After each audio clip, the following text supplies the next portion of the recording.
Sardoche, un nom qui ne laisse pas indifférent. Génie incompris ou provocateur invétéré, aujourd'hui nous plongeons dans l'univers de ce streamer français qui a marqué l'histoire du streaming avec ses exploits sur League of Legends, ses marathons de streaming incroyables et ses polémiques qui ne cessent de défrayer la chronique.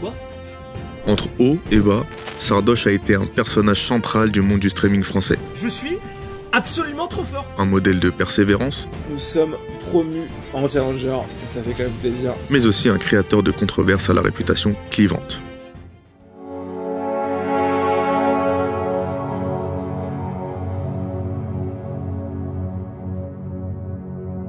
Sardoche, de son vrai nom Andreas, voit le jour en 1993. Dès son plus jeune âge, il développe une passion dévorante pour les jeux vidéo. Une influence qu'il doit en partie à son frère qui lui transmet cette flamme dès son enfance. Bien avant de se faire un nom sur Twitch, il s'intéresse aux jeux de stratégie où il brille particulièrement. Mais c'est League of Legends qui va capturer toute son attention en 2010.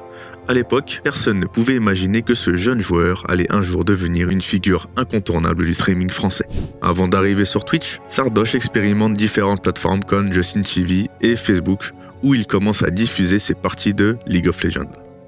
Petit à petit, il développe une communauté de fans qui apprécient ses astuces et ses guides détaillés pour améliorer leur gameplay. L'une des premières choses qui marque, c'est son côté pédagogue qui ne va cesser de se renforcer au fur et à mesure de son parcours. Alors déjà il y a ça, pour commencer. C'est pas mal, pour commencer. C'est pas mal, c'est pas mal. C'est pas mal. C'est très très bien. Et arrêtez de dire le pion et échec, bande de fils de pute. Vous avez jamais joué au jeu de votre vie, arrêtez de pas. Excusez-moi, je me suis embrouillé. Ça m'a saoulé là. Moi je me suis... Excusez-moi, tout va bien, y a aucun problème. Il n'hésite pas à s'investir sur des forums spécialisés où il partage ses stratégies et ses astuces. À l'époque, il n'est qu'un joueur parmi tant d'autres, mais son envie de transmettre et de se faire connaître va le mener vers une destinée bien plus grande. Derrière son talent, une ambition silencieuse commence à émerger. Sardoche commence à comprendre que les jeux vidéo ne sont pas seulement un hobby, mais bien un domaine dans lequel il peut se faire un nom. L'idée d'en faire sa carrière germe alors dans son esprit, mais il ne se doute pas encore à quel point le chemin sera semé d'embûches.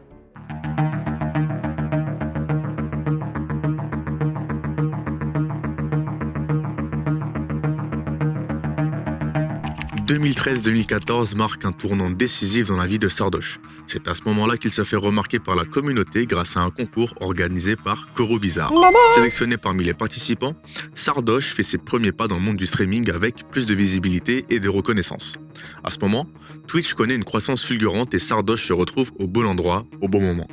Ses compétences sur League of Legends sont indéniables et sa capacité à expliquer ses stratégies de jeu avec passion lui permet de se faire un nom rapidement. En 2014, il rejoint l'équipe eSport Imaginary Gaming, un club qui va lui permettre de peaufiner son image de joueur compétitif. Toutefois, il se rend vite compte que l'eSport, bien que passionnant, manque de flexibilité et de rentabilité à long terme pour lui. La décision de se concentrer sur le streaming devient alors une évidence. C'est en 2015 qu'il fait son grand saut et devient streamer à plein temps. Très vite, il gagne en popularité, ses revenus montent en flèche et il atteint très vite des sommes à 5 chiffres par mois. Mais cette ascension fulgurante n'est pas sans heurts. Si Sardoche devient une véritable star, il doit aussi jongler avec les tensions et les attentes de sa communauté. Ses sessions de jeu de plus en plus intenses, ses défis toujours plus fous et ses marathons de streaming le propulsent sur la scène française, mais les attentes placées en lui deviennent également de plus en plus pressantes.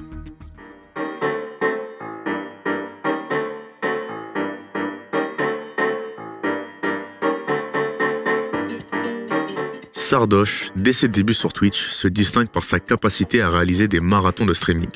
Ce qui commence comme une pratique occasionnelle devient rapidement l'une de ses marques de fabrique. Certaines de ses sessions durent jusqu'à 30 voire 36 heures d'affilée. Un véritable défi physique et mental qui pousse ses limites humaines au maximum. Il se lance même dans une expérience extrême, le sommeil polyphasique, où l'on divise son sommeil en plusieurs siestes de 30 minutes toutes les 4 heures. Bien entendu, ces marathons prennent un tollé sur son corps et sur son esprit, et cela l'amène à devoir faire face à de graves problèmes de santé. Mais au-delà de ses exploits, ce sont ses rages mémorables et son tempérament explosif qui lui assurent une popularité indéniable. Ah mais c'était sûr en fait. C'était sûr. Sardoche ne cache jamais ses émotions et il n'hésite pas à laisser exploser sa frustration en direct, surtout lors de ses sessions de League of Legends, évidemment. Cette attitude lui vaut des fans inconditionnels, mais aussi une ribambelle de détracteurs. Les réseaux sociaux s'enflamment à chaque nouvelle crise de colère. Sardoche devient rapidement une figure très polarisée. Soit on l'adore pour son côté authentique et sans filtre, soit on le déteste pour ses excès. Au sommet de sa carrière, il se fait connaître pour ses performances exceptionnelles, mais aussi pour sa façon de défier les conventions du streaming. Mais ces excès, bien qu'il lui ait rapporté une immense popularité, commencent également à empiéter sur sa santé mentale et physique.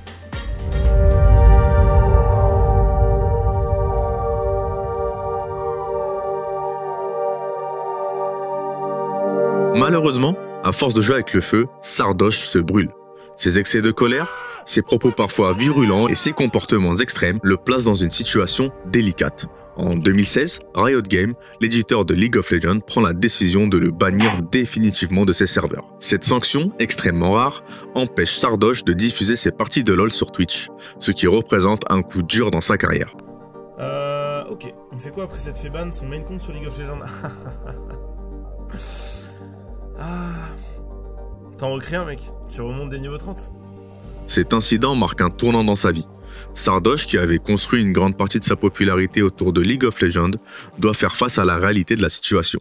Ses rages, ses propos déplacés, ses disputes incessantes avec les autres joueurs et avec ses fans lui coûtent très cher. Mais l'histoire ne s'arrête pas là. Après son bannissement, il prend un certain recul et commence à se remettre en question. Un autre streamer influent, Dwagby, révèle qu'il avait tenté de prévenir Sardoche de ses excès, lui conseillant de prendre du recul pour éviter de brûler toutes ses cartes. Mais Sardoche, fidèle à lui-même, n'a pas pris ce conseil au sérieux, préférant continuer à vivre selon ses propres règles. En fait, c'était plus une énorme déception globale de toute la scène League of Legends. On n'était pas énormément nombreux à faire des stats sur LoL, tu vois, des grosses stats. Et du coup, on était quand même en mode, les gars, venez, on montre le bon exemple. Et lui, il a essayé de commettre dans son truc alone. Et franchement, c'est le seul où 3 fois on a essayé de le ramener. Genre vraiment, il y a 3 soirées, je me rappelle, on est sur TeamSpeak, on est genre 10 et on lui dit viens, on va te parler. Malgré tout, Sard ne se laisse pas abattre. Lors de son retour triomphant sur Twitch après son déban en 2017, il réussit à rassembler plus de 150 000 spectateurs lors de son stream, un exploit qui témoigne de la fidélité de sa communauté. C'est un moment de gloire, mais qu'il est de courte durée. Le streamer, bien qu'il ait retrouvé une partie de son public, se rend vite compte que les polémiques autour de lui ne cessent d'alimenter les discussions. En 2021, lors du Z-Event, Sardoche participe à un défi où il mange des piments en compagnie de Squeezie et Inoxtag. Cet instant qui fait le tour des réseaux sociaux lui permet de se réconcilier avec une partie de son public, mais les polémiques ne cessent jamais totalement de le suivre. À chaque nouvelle réussite, une nouvelle controverse surgit.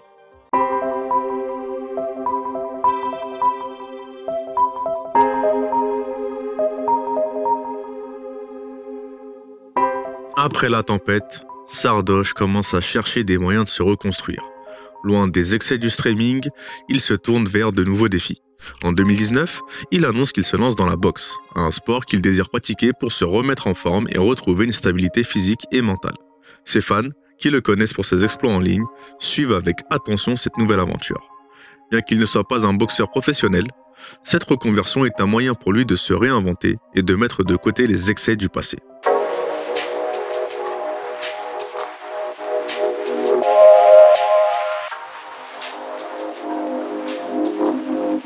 Enfin, il faut mentionner un aspect incontournable du phénomène Sardoche, sa transformation en mème d'Internet.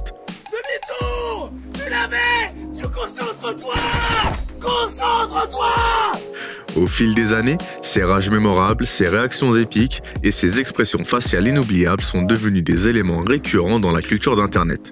Sardoche est devenu une véritable icône pour ceux qui aiment détourner des moments de tension pour en faire des mèmes hilarants. Ce côté Joker du monde du streaming, à la fois haï et adoré, est ce qui fait de Sardoche une figure inoubliable.